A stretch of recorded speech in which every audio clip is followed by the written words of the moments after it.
ಎಲ್ಲರಿಗೂ ನಮಸ್ಕಾರ ಸ್ನೇಹಿತರೆ. ಕರುನಾಡು ಜಾಬ್ ಅಲರ್ಟ್ ಚಾನಲ್ಗೆ ತಮಗೆಲ್ಲರಿಗೂ ಸ್ವಾಗತ. ಸ್ನೇಹಿತರೆ, ಇಲ್ಲಿವರೆಗೂ ಸಹ ಭಾರತೀಯ ಕಾವ್ಯಮೀಮಾಂಸೆಯ ಅಷ್ಟು ತರಗತಿಗಳನ್ನು ಪೂರ್ತಿಯಾಗಿ ಮುಗಿಸಿದ್ದೇನೆ.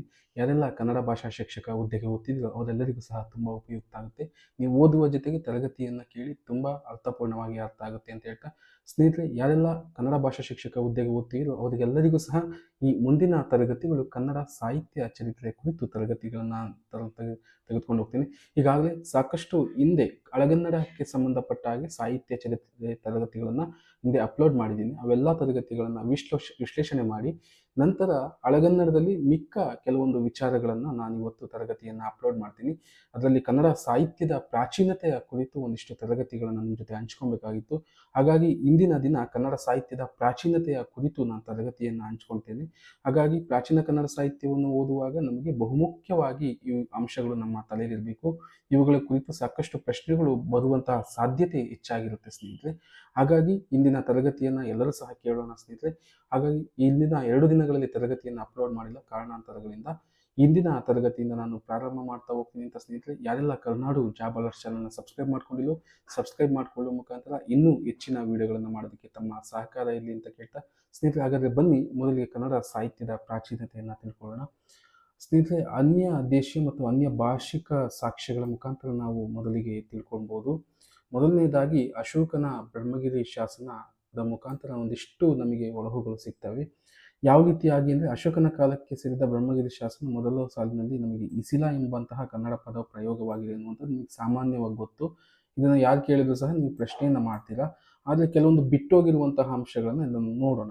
ಇಸಿಲ ಎಂಬುದು ಎಯಿಲ್ ಎಂಬ ಕನ್ನಡ ಪದದ ಪ್ರಾಕೃತ ರೂಪ ಎಂದು ಡಿ.ಎಲ್. ನರಸಿಂಹಾಚಾರ್ಯರು ನಮಗೆ ಅದನ್ನು ಒಳಪಡಿಸಿರುವಂತಹದನ್ನು ನಾವು ನೋಡೋದಕ್ಕೆ ಸಾಧ್ಯತೆ ಇದೆ ಸ್ನೇಹಿತರೆ. ಇಸಿಲ ಎಂಬುದಕ್ಕೆ ಅರ್ಥವನ್ನು ನೋಡಿದ್ರೆ ಕೋಟೆ ಅಥವಾ ಕೋಟೆಯಿಂದ ಆವೃತವಾದ ಊರು, ನಗರ ಎಂದು ಅರ್ಥವನ್ನು ಕೊಡುತ್ತೆ. ಈ ಶಾಸನದಲ್ಲಿ ಪ್ರಯೋಗವಾಗಿರುವ ಇಸಿಲ ಪದವು ಇಲ್ಲಿಯವರೆಗೆ ಸಾಹಿತ್ಯ ರೂಪದಲ್ಲಿ ಬಳಕೆಯಾಗಿರುವ ಕನ್ನಡ ಭಾಷೆಯ ಪದಗಳ ಪೈಕಿ ಮೊದಲನೆಯದ್ದು ಅಂದ್ಬಿಟ್ಟು ನಾವು ನಂಬಲಾಗಿದೆ. ಇಲ್ಲಿಯವರೆಗೂ ಸಹ ಬಳಕೆಯಾಗಿರುವಂತಹ ಕನ್ನಡದ ಮೊದಲ ಪದ ಯಾವುದು ಅಂತ ನಾವು ನೋಡೋದಿದ್ರೆ ಇಸಿಲ್ ಎಂಬುವಂತಹದನ್ನು ನೋಡ್ಬೋದು.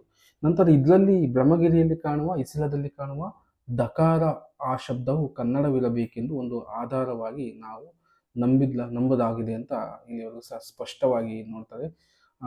ಇಷ್ಟು ಬ್ರಹ್ಮಗಿರಿಯ ಶಾಸನದಲ್ಲಿ ಕಂಡುಬರುವಂತಹ ನಮಗೆ ಪರೀಕ್ಷಾ ದೃಷ್ಟಿಕೋನದಿಂದ ಬಹಳ ಮುಖ್ಯವಾಗಿರುವಂತಹದನ್ನು ನಾವು ನೋಡಬೇಕು ಸ್ನೇಹಿತರೆ. ನಂತರ ಶಾತವಾಹನರ ಶಾಸನಗಳು ಬರ್ತವೆ ಸ್ನೇಹಿತರೆ. ಇವು ಬಹಳ ಮುಖ್ಯ. ಇದು ಸಹ ಸಾಕಷ್ಟು ಬಾರಿ ಪ್ರಶ್ನೆಯನ್ನು ಕೇಳಲಾಗಿರುವಂತಹ ನೋಡ್ಬೋದು. ಶಾತವಾಹನರ ಶಾಸನ ಮತ್ತು ನಾಣ್ಯಗಳಲ್ಲಿ ಪುಲುಮಾಯಿ ಮತ್ತು ವಿಲಿಯಾಕುರ ಎಂಬ ಶಬ್ದಗಳು ಪ್ರಯೋಗವಾಗಿವೆ. ಇವನ್ನ ವಿನ್ಸೆಂಟ್ ಎ ಸ್ಮಿತ್ ಎಂಬ ವಿದ್ವಾಂಸರು ವಿಲಿಯಾಕುರ ಶಬ್ದವು ಪ್ರಶಸ್ತಿ ಸೂಚಕ ಪದ ಅಥವಾ ಅಂಕಿತ ನಾಮ ಎಂದು ಬಳಸಿರುವಂತಹದ್ದು ಕಂಡುಬರುತ್ತೆ. ವಿನ್ಸೆಂಟ್ ಎ ಸ್ಮಿತ್ ಅವರ ಪ್ರಕಾರ ಅದನ್ನು ಹೇಗೆ ವಿಂಗಡಣೆ ಮಾಡ್ತಾರೆ ಅಂತ ನೋಡೋದಿದ್ರೆ, ವಿಳಿವಯ ಪ್ಲಸ್ ಕುದುರೆ ಕುರು ಪಟ್ಟಣ, ಕುದುರೆ ಪಟ್ಟಣ ಎಂದು ಅದನ್ನು ಅರ್ಥವನ್ನು ವ್ಯಕ್ತಪಡಿಸುವಂತಹದ್ದು ಮತ್ತು ಅವರು ಸಂಶಯವನ್ನು ವ್ಯಕ್ತಪಡಿಸುವಂತಹದ್ದನ್ನು ನೋಡ್ಬೋದು. ಇದು ವಿಲಿಯಾಕುರ ಅನ್ನುವಂತಹದ್ದು ಕುದುರೆ ಪಟ್ಟಣ ಅನ್ನುವಂತಹ ಅರ್ಥವನ್ನು ಕೊಡುತ್ತೆ ಎನ್ನುವಂತಹದ್ದನ್ನು ನೋಡ್ಬೋದು. ನೀವಿಲ್ಲಿ ಬಹುಮುಖ್ಯವಾಗಿ ಶಾತವಾಹನರ ಕಾಲದಲ್ಲಿ ಬರುವಂತಹ ನಾಣ್ಯಗಳಿನ ಮೇಲಿನ ಉಲ್ಲೇಖ ಯಾವುದು ಅಂದರೆ ಪುಲುಮಾಯಿ ಮತ್ತು ವಿಲಿಯಾಕುರ ಅನ್ನುವ ನೆನ್ಪಿಟ್ಕೊಬೇಕು. ಇದನ್ನು ವಿನ್ಸೆಂಟ್ ಎಂ ಸ್ಮಿತ್ ಅವರು ವಿದ್ವಾಂಸರು ಕೊಟ್ಟುವಂತಹ ಅರ್ಥ ಮತ್ತು ನಂತರ ಇವಕ್ಕೆ ಬರುವಂತಹ ಬಿಡಿಸಿ ಬರೆದಾಗ ಕೊಡುವಂತಹ ಅರ್ಥ, ಇವುಗಳ ಅವರ ಅಭಿಪ್ರಾಯವನ್ನು ನಾನು ನೆನ್ಪಿಟ್ಕೊಬೇಕು ಸ್ನೇಹಿತರೆ. ನಂತರ ಬರುವಂತಹ ಸ್ನೇಹಿತರೆ ಗಾಥ ಸಪ್ತಶತಿ. ಇದನ್ನು ಸಾಕಷ್ಟು ಬಾರಿ ಇದರಲ್ಲಿರುವಂತಹ ಕೃತಿಯ ಕುರಿತು ಸಾಕಷ್ಟು ಬಾರಿ ಪ್ರಶ್ನೆಯನ್ನು ಕೇಳಿರುವಂತಹ ನೋಡ್ಬೋದು. ಗಾಥ ಸಪ್ತಶತಿ ಎಂಬುದು ಪ್ರಾಕೃತ ಪದ್ಯ ಕಾವ್ಯ. ಇದು ಶಾತವಾಹನ ದೊರೆ ಆಲರಾಜನು ಈ ಕಾವ್ಯವನ್ನು ಸಂಕಲಿಸಿದ್ದಾನೆ ಅಂತ ಹೇಳಲಾಗುತ್ತೆ. ಸಾತವಾಹನ ದೊರೆ ಆಲ ಸಂಕಲಿಸಿದ ಮಹಾರಾಷ್ಟ್ರೀ ಪ್ರಾಕೃತ ಭಾಷೆಯ ಪದ್ಯ ಗ್ರಂಥ ಯಾವುದಂದ್ರೆ ಮಹಾರಾಷ್ಟ್ರೀ ಪ್ರಾಕೃತ ಭಾಷೆ. ಮಹಾರಾಷ್ಟ್ರೀ ಪ್ರಾಕೃತ ಭಾಷೆಯಲ್ಲಿ ಈ ಕೃತಿಯನ್ನು ಪದ್ಯವನ್ನು ಬರೆಯಲಾಗಿದೆ ಅಂತ ಹೇಳಲಾಗುತ್ತೆ. ಈ ಕೃತಿಯಲ್ಲಿ ಅತ್ತ, ತುಪ್ಪ, ಪೊಟ್ಟಂ, ತೀರ್ ಎಂಬ ಈ ಕನ್ನಡ ಪದಗಳ ಪ್ರಯೋಗವಾಗಿರುವಂತಹದ್ದು ಬಹುಮುಖ್ಯವಾಗಿ ಕಾಣುತ್ತೆ. ಗೋವಿಂದಪ್ಪಯ್ಯ ಅವರು ಆಲನ ಗಾಥ ಸಪ್ತಶತಿಯಲ್ಲಿ ಪ್ರಯೋಗವಾಗಿರುವ ಈ ಪದಗಳ ಸಾಕ್ಷ್ಯಗಳನ್ನು ನೀಡಿದ್ದಾರೆ ಅಂತ. ಯಾರು ಇದನ್ನು ನಮಗೆ ಪದಗಳನ್ನು ಹುಡುಕಿಕೊಟ್ಟಂಥವ್ರು ಅಂದರೆ ಗೋವಿಂದಪ್ಪಯ್ಯ ಅನ್ನುವಂತಹದನ್ನು ನೀವು ನೆನ್ಪಿಡ್ಕೊಬೇಕು. ಹಾಗೆ ಇದನ್ನು ಸಹ ಉಲ್ಟಾ ಪ್ರಶ್ನೆ ಕೇಳುವಂತಹ ಸಾಧ್ಯತೆ ಇರುತ್ತೆ. ನಂತರ ಅತ್ತ, ತುಪ್ಪ ಇವು ನಾಮಪದಗಳು. ಪೊಟ್ಟ, ತೀರ್ ಇವು ಕ್ರಿಯಾ ಪ್ರಕೃತಿಗಳು ಅಂತ ನಾವು ಮತ್ತೆ ಇವುಗಳಲ್ಲೂ ಸಹ ವಿಂಗಡಣೆ ಮಾಡ್ತಾರೆ. ಯಾಕಂದರೆ ಈ ದೃಷ್ಟಿಕೋನದಿಂದಲೂ ಸಹ ಪ್ರಶ್ನೆ ಕೇಳಿರುವಂತಹದ್ದು ನೋಡ್ಬೋದು. ಈ ಕೆಳಕಂಡವು ಗಾತ ಸಪ್ತಶತಿಯಲ್ಲಿ ದೊರೆತಿರುವ ನಾಮಪದಗಳು, ಅಥವಾ ಈ ಕೆಳಕಂಡ ಪದಗಳು ಗಾತ ಸಪ್ತಶತಿಯಲ್ಲಿ ದೊರೆತಿರುವ ಕ್ರಿಯಾ ಪ್ರಕೃತಿಗಳು ಅಂತ ಕೇಳುವಂತಹ ಸಾಧ್ಯತೆ ಇದೆ. ಹಾಗಾಗಿ ಈ ಪದಗಳ ಅರ್ಥವನ್ನು ನೋಡೋದಿದ್ರೆ, ತುಪ್ಪ ಅಂದರೆ ನಿಮಗೆಲ್ಲರಿಗೂ ಸಹ ಗೊತ್ತು. ಅತ್ತೆಯನ್ನು ಅಂತ ಕರೆಯುವಂಥದ್ದು ಇರ್ಬೋದು. ಪೊಟ್ಟ ಅಂದರೆ ಒಡೆ, ತೀರ್ ಅಂದರೆ ಶಕ್ತನಾಗು ಅನ್ನುವಂತಹ ಅರ್ಥಗಳನ್ನು ಕೊಡುತ್ತೆ. ನಂತರ ಗಾತ ಸಪ್ತಶತಿಯನ್ನು ವಿವರಿಸಿದವರು ಗೋವಿಂದಪ್ಪ ಎನ್ನುವಂತಹ ನಮಗೆ ಈಗಾಗಲೇ ಗೊತ್ತೆ. ಅವರು ಫಲಹಿ ಎಂಬ ಪದವನ್ನು ಸಹ ಅದರಲ್ಲಿ ಇರುವಂತಹದನ್ನು ಸೂಚಿಸ್ತಾರೆ. ಹಾಗಾಗಿ ಗಾತ ಸಪ್ತಶತಿಯಲ್ಲಿ ನಮಗಿಷ್ಟೂ ಸಹ ಬಹುಮುಖ್ಯವಾಗಿ ಕಂಡುಬರುವಂತಹ ಅಂಶಗಳನ್ನು ನಾವು ಪರಿಗಣಿಸಬೇಕು ಅನ್ನುವಂತಹದ್ದು. ನಂತರ ಸ್ನೇಹಿತರೆ ಬರುವಂತಹದ್ದು ಗ್ರೀಕ್ ಪ್ರಾಸನದಲ್ಲಿ ಸಿಗುವಂತಹ ಕನ್ನಡ ಪದಗಳು. ನೋಡ್ಬೋದು, ಬರ್ನಾರ್ಡ್ ಗ್ರೇನ್ಪೆಲ್ ಮತ್ತು ಎ.ಎಸ್. ಅಂಟ್ ಎಂಬ ವಿದ್ವಾಂಸರ ನೇತೃತ್ವದಲ್ಲಿ 1899ರಲ್ಲಿ ಈಜಿಪ್ಟ್ ದೇಶದ ಆಕ್ಸಿರಿಂಕಸ್ ಎಂಬ ಸ್ಥಳದಲ್ಲಿ ಭೂ ಸಂಶೋಧನೆ ನಡೆಯಿತು ಅಂತ ಹೇಳಲಾಗುತ್ತೆ. ಈ ಸಂಶೋಧನೆಯಲ್ಲಿ ದೊರೆತ ಕೆಲವು ವಲ್ಕಲೇಖಗಳನ್ನು ಈ ವಿದ್ವಾಂಸರು ದಿ ಆಕ್ಸಿರಿಂಕಸ್ ಪ್ಯಾಪಿರೈ ಭಾಗ 3 ಎಂಬ ಗ್ರಂಥದಲ್ಲಿ ಪ್ರಕಟಿಸ್ತಾರೆ. ಯಾರಪ್ಪ ಅಂದರೆ ಬರ್ನಾರ್ಡ್ ಗ್ರೇನ್ಪೆಲ್ ಮತ್ತು ಎ.ಎಸ್. ಅಂಟ್ ಎಂಬನ್ನುವಂತಹ ವಿದ್ವಾಂಸರು. ಈ ಗ್ರಂಥದ 413ನೇ ಸಂಖ್ಯೆಯ ವಲ್ಕಲೇಖದಲ್ಲಿ ಒಂದು ಗ್ರೀಕ್ ಪ್ರಾಸನವಿದೆ. ಯಾವುದರಲ್ಲಿ ಅಂತಂದರೆ 413ನೇ ಸಂಖ್ಯೆಯ ವಲ್ಕಲೇಖದಲ್ಲಿ ಎನ್ನುವಂತಹ ನೆನಪಿಟ್ಕೊಬೇಕು. ಇದರ ಹೆಸರು ಆಕ್ಸಿರಿಂಕಸ್ ಪ್ಯಾಪಿರೈ ಎಂಬ ಈ ಪ್ರಾಸನದಲ್ಲಿ ಗ್ರೀಕೇತರ ಪದಗಳು, ಮಾತುಗಳು ಇವೆ ಎಂದು, ಇವು ಕನ್ನಡ ಭಾಷೆಯಾಗಿದ್ದವೆ ಎಂದು, ಈ ಪ್ರಾಸನದ ಕಥೆಯು ಕರ್ನಾಟಕದ ಮಂಗಳೂರು ಕರಾವಳಿ ಪ್ರದೇಶಕ್ಕೆ ಸೇರಿದ್ದಾಗಿದೆ ಎಂದು ಡಾಕ್ಟರ್ ವುಲ್ಫ್ ಅಭಿಪ್ರಾಯಪಟ್ಟಿರುವಂತಹದನ್ನು ನೋಡ್ಬೋದು. ಪ್ರಶ್ನೆ ಹೀಗೆ ಕೇಳ್ತಾನೆ, ಆ ಗ್ರೀಕ್ ಪ್ರಾಸನದಲ್ಲಿ ದೊರೆತಂತಹ ಆಕ್ಸಿರಿಂಕಸ್ ಪ್ಯಾಪಿರೈ ಯಾವ ಭಾಗಕ್ಕೆ ಸಂಬಂಧಪಟ್ಟಿದೆ ಅಂದರೆ ಮಂಗಳೂರು ಕರಾವಳಿ ಪ್ರದೇಶಕ್ಕೆ ಸಂಬಂಧಪಟ್ಟಿದೆ ಅನ್ನುವಂತಹದನ್ನು ನೋಡುವಂತಹದ್ದು. ಅದನ್ನು ಅಭಿಪ್ರಾಯಪಟ್ಟವರು ಡಾಕ್ಟರ್ ವುಲ್ಫ್ ಅನ್ನುವಂತಹದ್ದು ನಾನು ನೆನಪಿಟ್ಕೋಬೇಕು. ನಂತರ ಎಂ ಗೋವಿಂದಪ್ಪಯ್ಯವರು ಗ್ರೀಕ್ ಪ್ರಾಸನದ ಮೇಲೆ ವಿಶೇಷ ಸಂಶೋಧನೆ ನಡೆಸಿ ಅದರಲ್ಲಿಯ ಮಾತುಗಳು ಕನ್ನಡ ಭಾಷೆಯದ್ದೆಂದು ದೃಢಪಡಿಸಿರುವಂತಹದ್ದು. ಹಾಗಾಗಿ ಇವನ್ನ ಸಾಕಷ್ಟು ಕೇಳಿದ ಸ್ನೇಹಿತರೆ. ಗಾತ ಸಪ್ತಶತಿಯಲ್ಲಿ ಕನ್ನಡ ಪದಗಳನ್ನು ವಿವರಿಸಿದಂಥವರು ಮತ್ತೆ ಗ್ರೀಕ್ ಪ್ರಾಸನದಲ್ಲಿ ಕನ್ನಡ ಪದಗಳನ್ನು ವಿವರಿಸಿದಂಥವರು ಗೋವಿಂದಪ್ಪಯ್ಯವರೇ ಆಗಿರ್ತಾರೆ. ಹಾಗಾಗಿ ಯಾವ ಪದಗಳು ಅಂತ ನೋಡಿದಾಗ ಇದು ನೋಡ್ಬೋದು ಸ್ನೇಹಿತರೆ. ಬೇರೆ ಕೊಂಚ ಮಧುಪಾತ್ರಕ್ಕೆ ಆಕಿ ಅನ್ನುವಂತಹ ಪದ, ಬೇರೆ ಕೊಂಚ ಮಧುಪಾತ್ರಕ್ಕೆ ಆಕಿ ಅನ್ನುವಂತಹದ್ದು. ಪಾನಂ ಬೇರೆತ್ತಿ ಕಟ್ಟು ಮಧುವೈ ಬೇರೈತುವೆನ್ ಅನ್ನುವಂತಹ ಪುನರ್ಬಳಕೆ ಪದಗಳನ್ನು ನೋಡ್ಬೋದು. ಈ ಪದಗಳು ಇಲ್ಲಿ ಬಳಕೆ ಆಗಿದೆ ಅನ್ನುವಂತಹದ್ದು ಕಂಡು ಬರುತ್ತೆ. ನಂತರ ನೋಡ್ಬೋದು, ಮಾಲ್ಪಿನಿಯ ಕೊರುಕೋಕು ಕೋಬಿ ಕರುಕೊಂಡು ಬಾ ಅಂತ ಮಲ್ಪಿ ನಾಯಕರು ಕೂಬಿ ಕರಕೊಂಡು ಬಾ ಅನ್ನುವಂತಹ ಪದವು ಉಲ್ಲೇಖವಾಗಿರುವಂತಹ ನೋಡ್ಬೋದು. ನಂತರ ಬಿ.ಎಲ್. ರೈಸ್ ಇದರ ಸಂಭಾವ್ಯತೆಯನ್ನು ಒಪ್ಪಿದರು ಅಂತ ಹೇಳ್ಬಿಟ್ಟು ನಾವು ಪರಿಗಣನೆಗೆ ಒಳಪಡ್ತೇವೆ. ಸ್ನೇಹಿತರೆ ನೋಡ್ರಿ, ಗ್ರೀಕ್ ಪ್ರಾಸನದಲ್ಲಿ ಇಷ್ಟೋ ವಿಚಾರಗಳು ಯಾವುದನ್ನೂ ಸಹ ಬಿಡದ ರೀತಿ ನಾವು ಗ್ರೀಕ್ ಪ್ರಾಸದ ಮೇಲೆ ಏನಾದರೂ ಪ್ರಶ್ನೆಯನ್ನು ತೆಗೆದ ಅಂದರೆ ಇಷ್ಟು ಅಂಶಗಳು ನಮಗೆ ತಲೆಯಲ್ಲಿರಬೇಕು. ಬರ್ನಾರ್ಡ್ ಗ್ರೇನ್ಪೆಲ್ ಮತ್ತು ಎ.ಎಸ್. ಅಂಟ್ ವಿದ್ವಾಂಸರು ಸಂಶೋಧನೆ ಮಾಡುವಂತಹದ್ದು, ನಂತರ ಅದು ಎಷ್ಟರಲ್ಲಿ ಪ್ರಕಟ ಆಗಿದೆ ಅನ್ನುವಂತಹದ್ದು, ನಂತರ ಇದಕ್ಕೆ ಡಾಕ್ಟರ್ ವುಲ್ಫ್ ಅವರ ಅಭಿಪ್ರಾಯ, ಗೋವಿಂದಪ್ಪಯ್ಯ ಅವರು ವ್ಯಕ್ತಪಡಿಸುವಂತಹ ಪದಗಳು, ಇವೆಲ್ಲವೂ ಸಹ ನೆನಪಿನಲ್ಲಿರಬೇಕು ಅಂತ. ನಂತರ ಸ್ನೇಹಿತರೆ, ಟಲಾಮಿ ಎಂಬುವಂತಹ ಭೂಗೋಳ ಶಾಸ್ತ್ರಜ್ಞ ಒಬ್ಬ ಬರ್ತಾನೆ. ಈತನು ಸಹ ಪ್ರಮುಖವಾಗಿ ಕನ್ನಡಕ್ಕೆ ಸಂಬಂಧಪಟ್ಟಂತಹ ಪದಗಳನ್ನು ಗುರುತಿಸುವಂತದ್ದು ನೋಡ್ಬೋದು. ಟಲಾಮಿ ಈಜಿಪ್ಟ್ ದೇಶದ ಭೂಗೋಳ ಶಾಸ್ತ್ರಜ್ಞ. ಇವನ ಕಾಲ ಕ್ರಿಸ್ತಶಕ 140 ಅಂತ ಪರಿಗಣಿಸಲಾಗಿದೆ. ಜಿಯೋಗ್ರಫಿಕ್ ಅಪಿಜಿಯಸ್ ಅನ್ನುವಂತಹ ಒಂದು ಹೆಸರಿಸಿರುವ ವ್ಯಕ್ತಿ ಸ್ಥಳವಾಚಕವನ್ನು ಸೂಚಿಸುವಂತಹದ್ದು ನೋಡಿ. ಈ ಕೃತಿಯಲ್ಲಿ ವ್ಯಕ್ತಿ ಮತ್ತು ಸ್ಥಳವಾಚಕಗಳನ್ನು ಸೂಚಿಸುವಂತಹದ್ದು ನಮಗೆ ಕಂಡುಬರುತ್ತೆ. ಈತ ತನ್ನ ಭೂಗೋಳ ಎಂಬ ಕೃತಿಯಲ್ಲಿ ಭೀಮಾ ನದಿ ಮತ್ತು ಬನವಾಸಿಯ ನಡುವಿನ ಕರ್ನಾಟಕದ 10 ಸ್ಥಳಗಳನ್ನು ಹೆಸರಿಸಿದ್ದಾನೆ ಅಂತ. ಇದು ನಿಮಗೆ ನದಿಗಳು ನೆನಪಿರಬೇಕು. ಟಲಾಮಿ ಯಾವ ನದಿಗಳನ್ನು ಗುರುತಿಸಿಬಿಟ್ಟು ಅದರಲ್ಲಿರುವಂತಹ 10 ಪ್ರದೇಶಗಳನ್ನು ಗುರುತಿಸಿದ್ದಾನೆ ಎನ್ನುವಂತಹದ್ದು ಭೀಮಾ ನದಿ ಮತ್ತು ಬನವಾಸಿ ಎನ್ನುವಂತಹದ್ದು. ಬೆಂಡ ಅಂತ ಹೇಳ್ಬಿಟ್ಟು ಭೀಮಾ ನದಿಗೆ ಸೂಚಿಸಿರುವಂತಹದ್ದು ಕಂಡುಬರುತ್ತೆ. ಈ ಕೆಳಕಂಡ ಹೆಸರುಗಳನ್ನು ಶೋಧಿಸಿ ತಿಳಿಸಿದವರು ಗೋವಿಂದಪ್ಪಯ್ಯವರು ಅನ್ನುವಂತಹದ್ದು ನಮಗೆ ಮತ್ತೆ ಗೋವಿಂದಪ್ಪಯ್ಯವರು ಟಲಾಮಿಯ ಭೂಗೋಳ ಶಾಸ್ತ್ರಜ್ಞನಾದಂತಹ ಇವನ ಕೃತಿಯಲ್ಲಿರುವಂತಹ ಅಂಶಗಳನ್ನು ಗುರುತಿಸ್ತಾರೆ.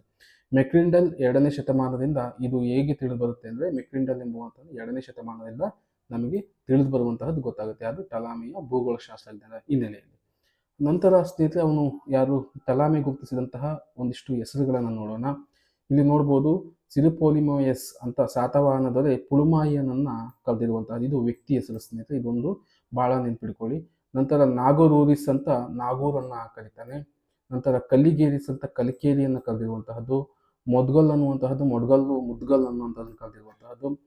ಬೈಜಾಂಟಿಯನ್ ಅಂತ ಬನವಾಸಿಯನ್ನು ಕರೆದಿರುವಂತಹದ್ದು, ಪುನ್ನಾಟ ಅಂತ ಕರೆದಿರುವಂತಹದ್ದು, ತಾಬೋಸನ್ನ ತಾವಾಸಿಯನ್ನು ತಾಬೋಸ್ ಅಂತ ಕರೆದಿರುವಂತಹದ್ದು, ಇಂಡಿಯನ್ನ ಇಂಡೆ ಅಂತ ಕರೆದಿರುವಂತಹದ್ದು, ಓವಿನ ಇಪ್ಪರಗಿಯನ್ನ ಇಪಕೋರ್ ಅಂತ ಕರೆದಿರುವಂತಹದ್ದು, ಸವದಿಯನ್ನ ಸಾವ್ಬೋಟ್ ಅಂತ ಕರೆದಿರುವಂತಹದ್ದು, ಅತ್ತಿರ್ಕಿ ಆಳವನ್ನ ಪೆತ್ರಿಗಲ್ ಅಂತ ಕರೆದಿರುವಂತಹದ್ದು. ಹಾಗಾಗಿ ಈ ಪದಗಳನ್ನ ಏನಾದರೂ ಬಹುತೇಕ ಹೊಂದಿಸಿ ಬರೆಯಿರಿ ಅಂತ ಕೇಳೋದಿರ್ಬೋದು, ಅಥವಾ ಯಾವುದೇ ಇದರಲ್ಲಿರುವಂತಹ ಬನವಾಸಿಯನ್ನ ಏನಂತ ಕರೀತಾರೆ ಅಂತ ಕೇಳುವಂತಹದ್ದು, ಪುನ್ನಾಟವನ್ನ ಏನಂತ ಕರೆಯಲಾಗಿದೆ ಅಂತ, ತಾವಸಿ, ಈ ಪದಗಳನ್ನ ವಿಶೇಷವಾಗಿ ಏನ್ ಮಾಡಲಾಗುತ್ತೆ ಅಂತಂದ್ರೆ, ಯಾರು ಈ ಪದಗಳನ್ನ ಆ ಯಾವ ಊರಿಗೆ ಯಾವ ಹೆಸರನ್ನ ಇಡಲಾಗಿದೆ ಅಂತ ಕೇಳುವಂತಹ ಸಾಧ್ಯತೆ ಇರುತ್ತೆ. ಹಾಗಾಗಿ ಪರೀಕ್ಷಾ ದೃಷ್ಟಿಕೋನದಿಂದ ಟಾಲಮಿಯ ಭೂಗೋಳಶಾಸ್ತ್ರಜ್ಞ ಸಂಶೋಧನೆ ಉಲ್ಲೇಖ ಮಾಡಿದಂತಹ ನಗರಗಳ ಪ್ರದೇಶಗಳ ಬಳಕೆ ನಮಗೆ ಬಹುಮುಖ್ಯವಾಗಿ ತಿಳ್ಕೊಂಡಿರ್ಬೇಕು ಅನ್ನುವಂತಹದ್ದು. ನಂತರ ಸ್ನೇಹಿತರೆ, ಬಹುಮುಖ್ಯವಾಗಿ ಶಿಲಪ್ಪಾಧಿಕಾರಂ ತಮಿಳು ಕೃತಿಯಲ್ಲಿ ಬರುವಂತಹ ಉಲ್ಲೇಖಗಳು.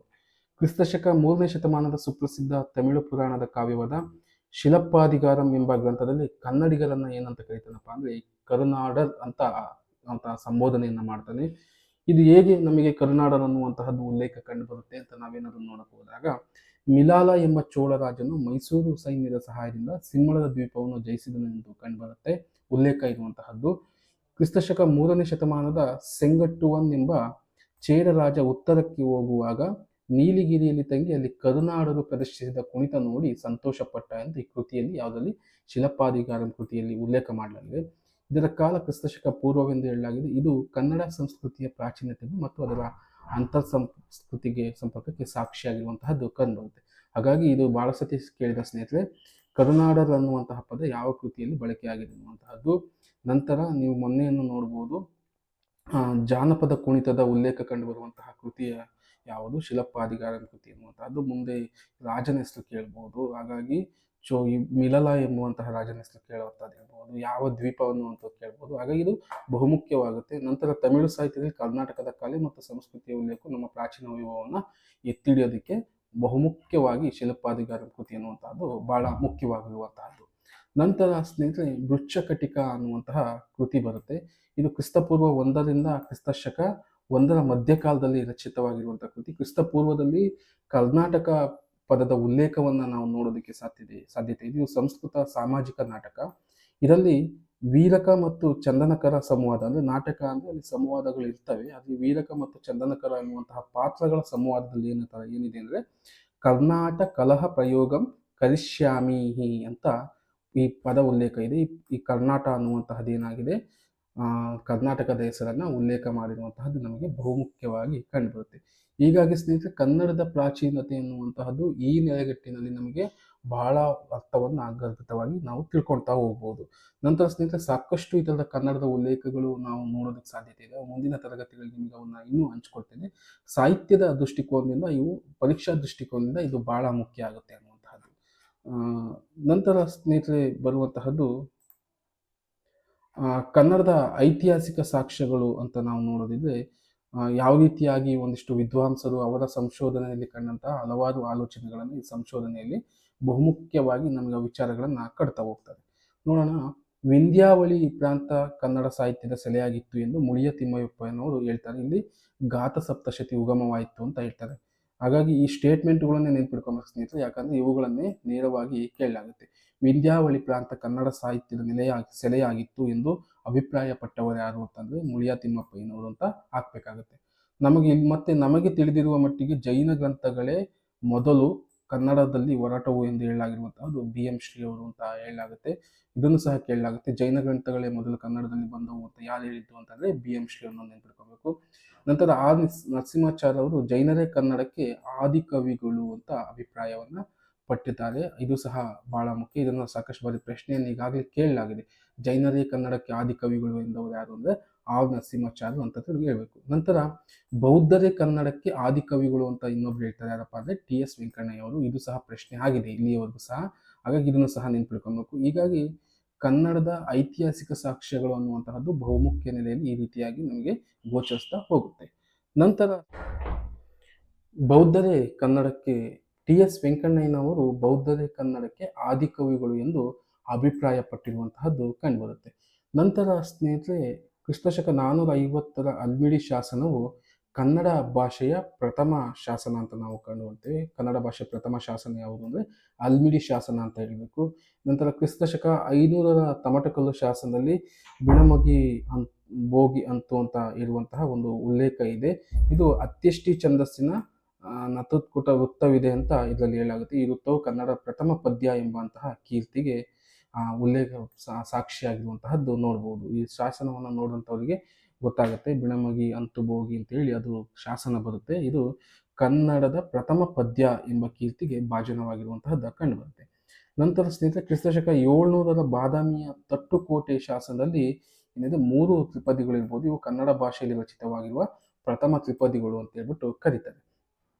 ನಂತರ ಸ್ನೇಹಿತರೆ ಕ್ರಿಸ್ತಶಕ 8ನೇ ಶತಮಾನಕ್ಕೆ ಸೇರಿದ ಪಟ್ಟದಕಲ್ಲಿನ ಶಾಸನದಲ್ಲಿ ಈ ಶಿಲಾಲೇಖದಲ್ಲಿ ಏನಪ್ಪಾ ಇದೆ ಅಂದ್ರೆ ಇನ್ನತ್ತಾನ ನರ್ತಕಂ ನಟರೊಳಗಳಂ ಈ ಭುವನಂತರದೋಳ್ ಅಂತ ಉಲ್ಲೇಖ ಇದೆ.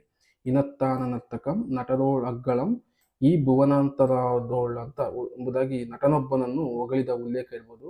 ಇದನ್ನು ಯಾರು ರಚನೆ ಮಾಡಿದನಪ್ಪ ಅಂದ್ರೆ ದೇವಯ್ಯಗಳ ಮಗ ಅಚಲನ್ ಎಂಬ ಕವಿ ಬರೆದಿದ್ದಾನೆ ಅಂತ ಹೇಳಲಾಗುತ್ತೆ. ಕ್ರಿಸ್ತಶಕ 8ನೇ ಶತಮಾನದಲ್ಲಿ ಇರುವಂತಹದ್ದು. ನಂತರ ಉಂಚದ ಶಾಸನದಲ್ಲಿ ಗಜಾಷ್ಟಕ ಅನ್ನುವಂಥದ್ದು ಕನ್ನಡದ ಪ್ರಥಮ ಅಷ್ಟಕ ಅಂತ ಕರೆಯಲಾಗುತ್ತೆ. ಇದು ಉಂಚಾದ ಶಾಸನದಲ್ಲಿ ಕಂಡು ಬರುತ್ತೆ. ಹಾಗಾಗಿ ಕನ್ನಡದ ಪ್ರಥಮ ಅಷ್ಟಕ ಯಾವುದು ಅಂದರೆ ಗಜಾಷ್ಟಕ ಎಂಬ ಉಲ್ಲೇಖವನ್ನು ನೀವು ನೋಡಬೇಕಾಗುತ್ತೆ. ನಂತರ ನಗರದ 35ರ ಶಾಸನದಲ್ಲಿ ಓವನಿಗೆ ಮತ್ತು ಒನಕೆವಾಡುಗಳ ಪ್ರಥಮ ಉಲ್ಲೇಖ ಇರುವಂತಹದ್ದು ನೋಡ್ಬೋದು. ಓವನಿಗೆ ಮತ್ತು ಒನಕೆವಾಡುಗಳು ಅತ್ಯಂತ ಪ್ರಾಚೀನ ಕನ್ನಡ ಜನಪದ ಸಾಹಿತ್ಯ ರೂಪಗಳು ಅಂತ ಕರೆಯಲಾಗುತ್ತೆ. ಹಾಗಾಗಿ ಇವನ್ನು ಸಹ ನೀವು ನೋಡಬೇಕು. ಓವದಿಗೆ ಮತ್ತು ಇವೆಲ್ಲ ಆಡುಗಬ್ಬಗಳು ಓದುಗಬ್ಬಗಳು ಅನ್ನುವಂತಹ ಹಿನ್ನೆಲೆಯಲ್ಲಿ ಬರುವಂತಹದ್ದು. ಯಾವ ಶಾಸನದಲ್ಲಿದೆ? ನಗರದ 35ರ ಶಾಸನದಲ್ಲಿ ಇವುಗಳು ಕಂಡು ಬರ್ತವೆ ಅನ್ನುವಂತಹದ್ದು. ನಂತರ ಗಂಗರಾಜರ ದುರ್ವಿನೀತನ ಕಾಲದ ಸಿರುಗುಂದದ ಶಾಸನದ ದುರ್ವಿನೀತನ ಚರಿತ್ರಾಂಶವನ್ನು ಹೊಂದಿದ ಪ್ರಾಚೀನ ಶಾಸನ. ದುರ್ವಿನೀತನ ಕುರಿತು ಸಿಕ್ಕಿರುವಂತಹ ಶಾಸನ ನಮಗೆ ಸ್ನೇಹಿತರೆ ಸಿರುಗುಂದ ಶಾಸನ ಅಂತ ಕರೆಯಲಾಗುತ್ತೆ. ಇದನ್ನು ಸಹ ಪ್ರಶ್ನೆ ಕೇಳಲಾಗಿದೆ. ದುರ್ವಿನೀತನ ಚರಿತ್ರೆಯನ್ನು ಯಾವ ಶಾಸನ ಹೇಳಲಾಗುತ್ತೆ ಅಂತ ಹೇಳಲಾಗಿದೆ? ಸಿರುಗುಂದ ಶಾಸನ ಅಂತ ನೆನ್ಪಿಡ್ಕೊಬೇಕು. ಈ ಸಿರುಗುಂದ ಶಾಸನದಲ್ಲಿ ರವಿವರ್ಮನ ಉಲ್ಲೇಖವಿರುವಂತಹದ್ದು ಕಂಡುಬರುತ್ತೆ. ಇದರಲ್ಲಿ ಅಚ್ಚಗನ್ನಡ ಪದಗಳಿವೆ ಎಂಬ ವಿದ್ವಾಂಸರು ಅಭಿಪ್ರಾಯ ಪಟ್ಟಿದ್ದಾರೆ ಅಂತ ಹೇಳಲಾಗುತ್ತೆ. ಹಾಗಾಗಿ ಪರೀಕ್ಷಾ ದೃಷ್ಟಿಯಿಂದ ನೀವೆಲ್ಲ ಏನ್ ಮಾಡಬೇಕು, ದುರ್ವಿನೀತನ ಕುರಿತು ಹೇಳುವಂತಹ ಸಿರುಗುಂದ ಶಾಸನ ಮತ್ತು ಅಚ್ಚಗನ್ನಡ ಪದಗಳು ಇದ್ದಾವೆ ಅಂತ ಉಲ್ಲೇಖ ಮಾಡುವಂತಹ ರವಿವರ್ಮನ ಉಲ್ಲೇಖ ಇರುವಂತಹ ಶಾಸನ ಯಾವುದು, ಇವುಗಳನ್ನೆಲ್ಲ ಸಹ ಬಹುಮುಖ್ಯವಾಗಿ ನೆನ್ಪಿಡ್ಕೊಬೇಕು ಅನ್ನುವಂತಹದ್ದು. ಸ್ನೇಹಿತರೆ ನಂತರ ಬರುವಂತಹದ್ದು ಕವಿರಾಜ ಮಾರ್ಗದ ಸಾಕ್ಷ್ಯಗಳು. ಕವಿರಾಜ ಮಾರ್ಗ ಕೃತಿಯಲ್ಲಿ ಕನ್ನಡಕ್ಕೆ ಸಂಬಂಧಪಟ್ಟಂತಹ ಕನ್ನಡದ ಗಡಿಗಳನ್ನು ಗುರುತಿಸುವಂತಹದ್ದು, ಕನ್ನಡ ಸಾಹಿತ್ಯವನ್ನು ಗುರುತಿಸುವಂತಹದ್ದು, ಕನ್ನಡ ಭಾಷೆಯ ಹಿರಿಮೆಯನ್ನು ಗುರುತಿಸುವಂತಹದ್ದು, ಈ ಹಿನ್ನೆಲೆಯಲ್ಲಿ ಸಾಕಷ್ಟು ವಿಷಯಗಳಿರುವಂತಹದ್ದು ನೋಡ್ಬೋದು.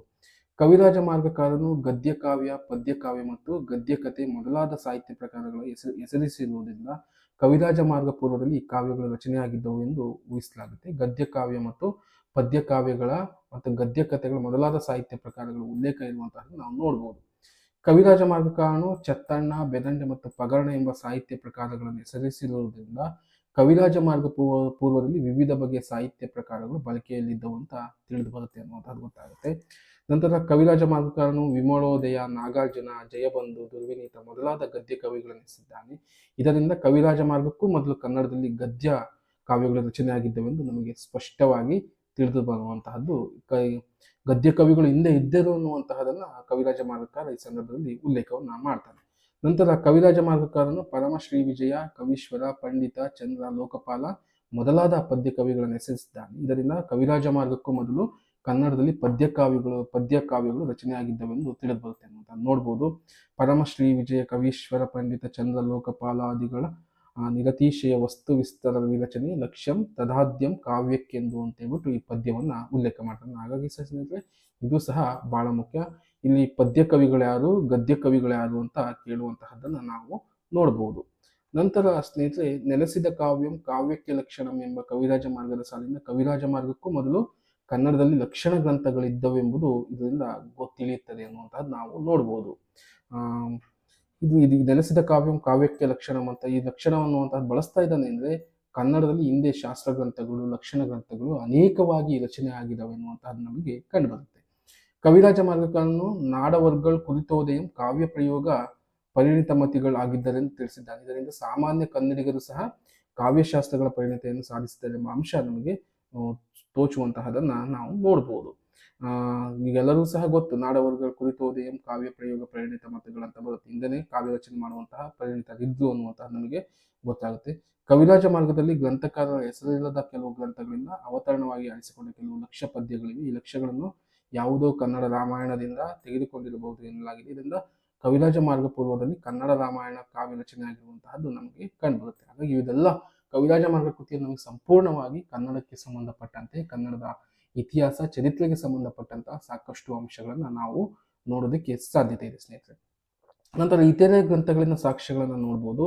ಪಂಪ ಭಾರತದ ಕೊನೆಯಲ್ಲಿ ಮುಂದಿನ ಕಬ್ಬಮನ್ನೆಲ್ಲ ನಿಕ್ಕಿ ಮೆಟ್ಟಿದವು ಸಮಸ್ತ ಭಾರತವು ಆದಿಪುರಾಣ ಮಹಾಪ್ರಬಂಧಂ ಎಂದು ನೋಡಿದರೆ, ಪಂಪನಿಗಿಂತ ಮುಂಚೆಯೇ ಮಹಾಭಾರತ ಮತ್ತು ಜೈನ ಪುರಾಣದ ಕಥೆಗಳ ಕಾವ್ಯಗಳು ರಚನೆ ಆಗಿರಬಹುದು ಅನಿಸುತ್ತೆ. ಹಾಗಾಗಿ ಈ ಪಂಪನು ತಾನು ಉಲ್ಲೇಖ ಮಾಡಿದನೆಂದರೆ ಕನ್ನಡದ ಸಾಕಷ್ಟು ಕೃತಿಗಳು ರಚನೆ ಆಗಿದ್ದಾವೆ ಎನ್ನುವುದಕ್ಕೆ ಇವನು ಹೇಳುವಂತಹ ಹೇಳಿಕೆ ಅದಕ್ಕೆ ಆಧಾರವಾಗಿದೆ.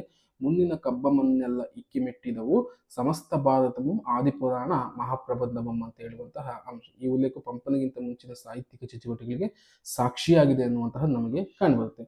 ನಂತರ ಅಷ್ಟು ಪ್ರಾಚೀನವಲ್ಲದಿದ್ದರೂ ಕವಿರಾಜ ಮಾರ್ಗಕ್ಕಿಂತ ಮುಂಚೆಯೇ ಇದ್ದ ಸೈಗೊಟ್ಟು ಶಿವಮಾರನು ಗಜಾಷ್ಟಕವೆಂಬುದನ್ನು ರಚಿಸಿದನೆಂಬ ಬಗ್ಗೆ ಶಾಸನವೊಂದರಿಂದ ತಿಳಿದು ಬರುತ್ತೆ ಅಂತ. ಅವನು ವೀರನು ಧೀರನು ಆಗಿದ್ದನೆಂದು ತಿಳಿದು ಬರುತ್ತೆ, ಆದರೆ ಅವನ ಕೃತಿ ಮಾತ್ರ ಉಪಲಬ್ಧವಾಗಿಲ್ಲ. ಇದು ಕವಿರಾಜ ಮಾರ್ಗ ಮತ್ತು ಪಂಪ ಇವರ ಮಧ್ಯದ ಸಾಹಿತ್ಯಿಕ ಚಟುವಟಿಕೆಗಳನ್ನು ಸೂಚಿಸುತ್ತೆ ಅನ್ನುವಂತಹದ್ದು ಹೇಳಲಾಗುತ್ತೆ. ನಗರದ 35ನೇ ಶಾಸನವನ್ನು ಆಗಲೇ ನೋಡಿದ್ರು ಸ್ನೇಹಿತರು. ಸೈಗೊಟ್ಟು ಶಿವಮಾರ ಅದನ್ನು ರಚಿಸಿದ್ದಾನೆ ಅನ್ನುವಂಥದ್ದು ಕನ್ನಡದ ಅಷ್ಟಕ ಕೃತಿ ಅಂತ ಹೇಳಲಾಗುತ್ತೆ. ಆದರೆ ಇಲ್ಲಿವರೆಗೂ ಸಿಕ್ಕಿಲ್ಲ. ಅದೇನು ಮಾಡುತ್ತೆ, ಪಂಪ ಮತ್ತು ಕವಿರಾಜ ಮಾರ್ಗ ಕಾಲದ ಸಾಹಿತ್ಯಿಕ ಚಟುವಟಿಕೆಗಳನ್ನು ವಿವರಣೆಯನ್ನು ಮಾಡೋದಕ್ಕೆ ಬಹುಮುಖ್ಯವಾದ ಕೃತಿ ಎನ್ನುವಂತಹದ್ದು ನಮಗೆ ಗೊತ್ತಾಗುತ್ತೆ. ನಂತರ ಸ್ನೇಹಿತರೆ ಇಲ್ಲಿ ನೋಡ್ಬೋದು, ಕತೆ ಪಿರಿದಾದೊಡಂ ಕತೆಯ ಮೆಯ್ಗಡಲಿಯನ್ ಈಯದೆ ಸಮಸ್ತ ಭಾರತಂ ಮನಪೂರ್ವಂ ಆಗಿ ಸಲೆ ಪೇಳ್ದ ಕವೀಶ್ವರರಿಲ್ಲ ವರ್ಣಕಂ ಕಥೆಯೋಳ್ ಒಡಂಪಡ ಪಡೆಯೇ ಪೇಳ್ಕೊಡೆ ಪಂಪನೆ ಪೇಚು ಎಂಬ ಉಕ್ತಿಯಿಂದ ಪಂಪನಿಗಿಂತ ಮುಂಚೆ ಬೇರೆ ಬಗೆಯಲ್ಲಿ ಬರೆದ ಭಾರತಗಳಿರಬಹುದು ಎಂಬ ಊಹೆಗೆ ಸ್ಪುಷ್ಟಿಯಾಗಿರುತ್ತೆ. ಅಂದ್ರೆ ಮಹಾಭಾರತಗಳು ಸಹ ಪಂಪನಿಗಿಂತ ಹಿಂದೆ ರಚಿತವಾಗಿದ್ದವು ಅನ್ನುವಂಥದ್ದು ನಮಗೆ ಇದರಿಂದ ಗೋಚರಿಸುವಂತಹದ್ದು. ಕನ್ನಡ ಜೈನ ಕವಿಗಳ ಕಾವ್ಯಗಳಲ್ಲಿ ಸಮಂತಭದ್ರ, ಪೂಜ್ಯಪಾದ, ಕವಿ ಪರಮೇಷ್ಠಿ ಎಂಬ ಜೈನ ಯತಿಗಳನ್ನು ನೆನೆದಿರುವುದರಿಂದ ಇವರು ಕನ್ನಡ ನಾಡಿದ್ದವನೆಂದು ನಮಗೆ ಗೋಚರಿಸಿ. ಸಮಂತಭದ್ರ ಇರ್ಬೋದು, ಪೂಜ್ಯಪಾದ ತಪ್ಪಾಗಿದೆ, ಪೂಜ್ಯಪಾದ ಅಂತ ಮಾಡ್ಕೊಳ್ಳಿ. ನಂತರ ಕವಿ ಪರಮೇಷ್ಠಿ ಎಂಬ ಜೈನ ಯತಿಗಳನ್ನ ನೆನೆದಿರುವುದರಿಂದ ಇವರು ಕನ್ನಡ ನಾಡಿನವರಾಗಿದ್ದರಿಂದ ಪ್ರಾಕೃತ ಸಂಸ್ಕೃತದಲ್ಲಿ ಕೃತಿ ರಚಿಸಿದ್ದರೆಂದು ನಮಗೆ ತಿಳಿದು ಬರುತ್ತೆ ಸ್ನೇಹಿತರೆ. ನಂತರ 1ನೇ ಗುಣವರ್ಮನಿಂದ ಹರಿವಂಶ ಕಾವ್ಯ ರಚಿತವಾಗಿದೆ. ವರ್ಧಮಾನ ಪುರಾಣದಿಂದ ತಿಳಿದು ಬರುತ್ತೆ ಅನ್ನುವಂತಹದ್ದು. ನಾಗವರ್ಮನ ಕೃತಿಯಿಂದ ಏನಾಗುತ್ತೆ ಅಂದರೆ ಹರಿವಂಶ ಕಾವ್ಯ ರಚಿತವಾಗಿದೆ ಎನ್ನುವಂತಹದ್ದು ನಮಗೆ ಗೊತ್ತಾಗುತ್ತೆ, ಅಂಶವು ತಿಳಿದು ಬರುತ್ತೆ. ಕ್ರಿಸ್ತಶಕ 7ನೇ ಶತಮಾನದಲ್ಲಿ ಚೂಡಾಮಣಿ ಎಂಬ ವ್ಯಾಖ್ಯಾನ ಗ್ರಂಥವು ರಚನೆಯಾಗಿತ್ತೆಂದು ಭಟ್ಟಾಕಳಂಕನ ಶಬ್ದಾನುಶಾಸನದಿಂದ ತಿಳಿದು ಬರುತ್ತೆ ಸ್ನೇಹಿತರೆ. ಕನ್ನಡ ವ್ಯಾಕರಣವನ್ನು ಸಂಸ್ಕೃತದಲ್ಲಿ ಬರೆದಂತಹ ಕೃತಿಯಾಗಿದೆ ಶಬ್ದಾನುಶಾಸನ ಅನ್ನುವಂಥದ್ದು. ಕ್ರಿಸ್ತಶಕ 7ನೇ ಶತಮಾನದಲ್ಲಿ ಕಂಡು ಬರುತ್ತೆ. ಈ ಕೃತಿಯಲ್ಲಿ ಚೂಡಾಮಣಿ ಎಂಬ ವ್ಯಾಖ್ಯಾನ ಗ್ರಂಥವು ರಚನೆಯಾಗಿತ್ತು ಎನ್ನುವಂತಹದ್ದು ನಮಗೆ ತಿಳಿದು ಬರುವಂತಹದ್ದು ನೋಡ್ಬೋದು.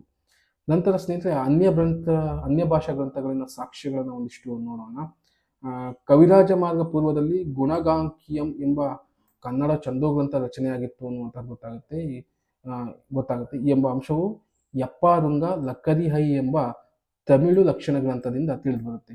ಕವಿರಾಜ ಮಾರ್ಗ ಪೂರ್ವದಲ್ಲಿ ಗುಣಗಾಂಕಿಯ ಎಂಬಂತಹ ಕನ್ನಡ ಚಂದೋರೂಪ ಗ್ರಂಥ ರಚನೆಯಾಗಿತ್ತು ಅಂತ ತಿಳಿದು ಬರುತ್ತೆ. ನಮಗೆ ಕನ್ನಡ ಮೊದಲ ಚಂದೋ ಗ್ರಂಥ ಅಂದರೆ 1ನೇ ನಾಗವರ್ಮನ ಚಂದೋಂಬುದಿ ಅಂತ ಹೇಳ್ತೀವಿ. ಅದಕ್ಕೂ ಹಿಂದೆ ಗುಣಗಾಂಕಿಯಂ ಎಂಬುವಂತಹನು ಕನ್ನಡ ಚಂದೋ ಕುರಿತು ಬರೆದಿದ್ದ ಅಂತ ಗೊತ್ತಾಗುತ್ತೆ. ಅದು ಯಾವುದ್ರ ಮುಖಾಂತರ ಅಂದರೆ ಯಪ್ಪಾರುಂಗ ಲಕ್ಕರಿಯ ಎಂಬ ತಮಿಳು ಗ್ರಂಥದಿಂದ ತಿಳಿದು ಬರುತ್ತೆ.